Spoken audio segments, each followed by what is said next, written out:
ដំរីជើង4ណាកុំតែមានមាត់មនុស្សលួងប្រកាសមាត់ត្រូវតែហូបឆ្ងាញ់ឆ្ងាញ់ហូបឆ្អែតដេកលួងអត់មានទៅម្នេញអ្នកបាហូបមិនឆ្ងាញ់មិនឆ្អែតក៏ជាដេកហែវពូកែសណាំអ្នកជំនាញចំណាំធ្វើហូបប្រចាំមិនមែនបងគ្រឿងព្រាវមិនផ្អែមមិនសាបមិនប្រៃមិនភ្លាវហូបឆ្អែតដេកហែវព្រោះស្នាដៃខ្លាំងពិតឆ្ងាញ់ទេឆ្ងាញ់ទេឆ្ងាញ់ទេ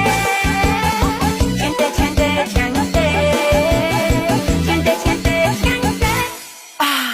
ឆ្ងាញ់ទេនេះស្នាដៃអូ